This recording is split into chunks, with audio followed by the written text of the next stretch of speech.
Okay, we're going to take a good look at your swimming. Now, of course, we've got all the information you need on a great stroke in the Library of Success. Lots of videos, have a look at them.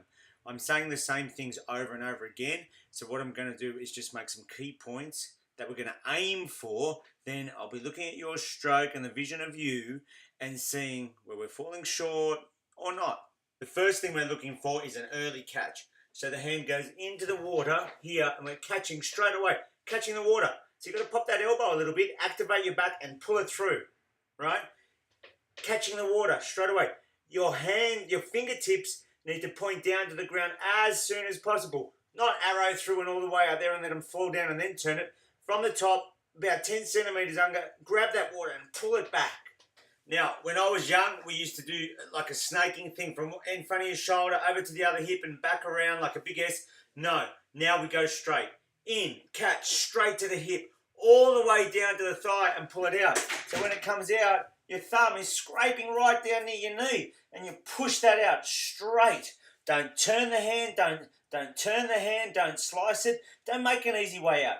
Don't let go of your catch. So you get your catch here, early, boom, all the way, all the way, all the way, all the way, and then all the way out, boom, past the leg there. That's the way to do it. Now that was a bit ungraceful, but don't worry, got the point across. Okay, so you've grabbed the water and you've got to pull it back. Now sometimes we let our elbow lead the way, and now look at that, look at the water, it's escaping up here, it's escaping from the hand. Oh, we're not going anywhere.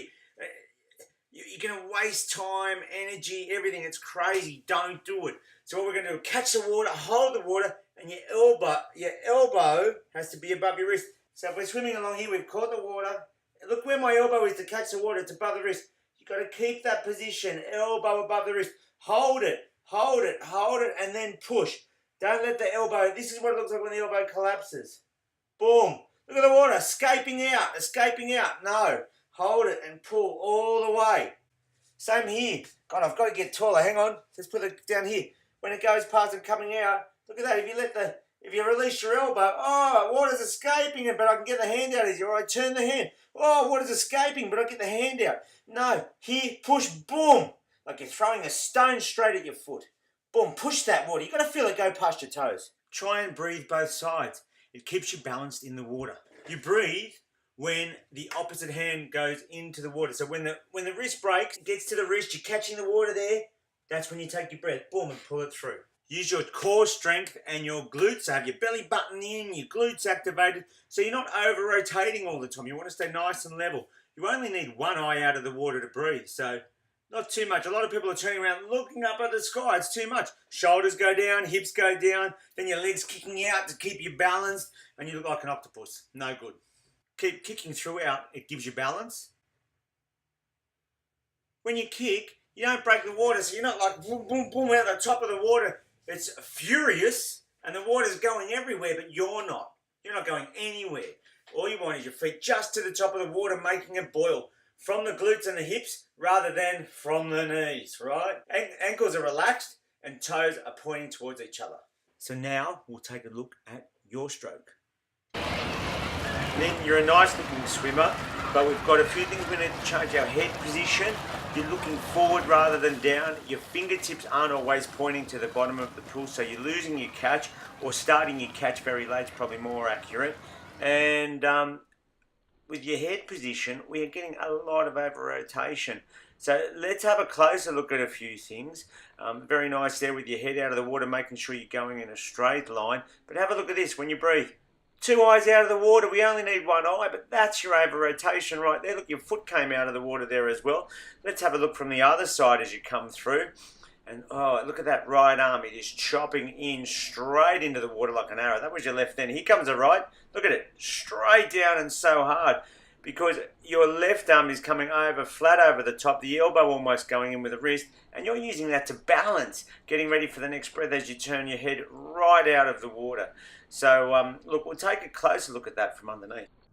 Okay, when this left arm comes over, your elbow almost goes into the water first. That arm is very flat, and you're not actually pushing yourself forward, you're just holding yourself up so you can turn your head right out of the water, two eyes out, and look at that, your head's almost like a wall there as it pushes against the water.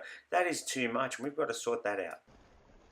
What would really help is if you looked straight down at the bottom instead of forward. So you're looking ahead at where you're going, which I understand that's for safety underwater. You're trying to see if there's anything coming, but you need to look straight down, and that's going to really help with your body position and lift your hips. And here's a bit more evidence. Watch this head turn. But look at that right arm too. Look how you take that out of the water. That's little finger first. You haven't let your catch go there. You've turned your hand to get it out easily, and we don't want to do that. We want to push that water backwards. This is a picture showing the rotation of some really good swimmers, and the biggest is about 34-35%. If you have a look at, you're turning around almost at 90 degrees to get that head out. Look at that. That's all the way around, and you can see that left hand is just holding you up. It's not pulling you through the water. So that's going to have a big impact. I mean, you set that left arm up like a stabilizer from the very start, slapping it straight down on the water, elbow and wrist almost level, when you should really have a high elbow and be reaching out over the top of the water. Again, you can see your over rotation here, but look at that left arm. It is straight out and pushing down in the water. It's not effective until it reaches there. So you've wasted all that time from you get to, like if you're a clock, you've wasted from sort of like 9 o'clock to 6 o'clock before you're pulling back. Now let's look at the impact of dropping that left elbow when you come into the water. Take a look at it here. Your elbow comes down and sinks down. I mean, that's the position you'd hold your hand if you were trying to push yourself backwards, like a stop sign, like you're telling someone to stop, I don't want to move. You're pushing the water the wrong way with that hand because that elbow is too low. With that left side, I want a high elbow as you go over the water and reach further out in front. And through the whole stroke, your fingers have to point down. So your elbow has to be above the wrist, not below it. Okay, using all the good shots for a summary here. Coming through, low elbow, a flat hand, fingers need to point to the ground, they're not. Your catch isn't really, you're not really pulling the water back towards your feet until you get to about 6 o'clock. But then look, you're turning your hand and pulling out the little finger first. So you're slicing through the water, dropping your catch and losing your propulsion there as well. So we've got a big part of the stroke that's not effective. I think you're only using a third of the stroke that you could be on that left hand. But at least the left hand reaches forward. Watch this right arm chop in right in front of your head there. And so you come to another position where you're almost stopping yourself with your arm. It shoots down deep and straight in front of you, and it's not until 6 o'clock again before you've got those fingers pointing down and you're pulling that water backwards. On both arms, you want a high elbow, reach out over the top of the water and get an early catch. And you should be pulling the water back once you get to about 10 centimeters below the water, not 2 feet.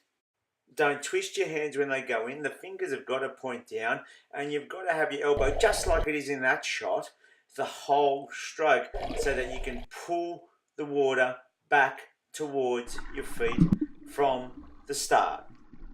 You also want to cut the weaving out of your stroke. The arm should go in front of your shoulder and pull straight back towards your hip.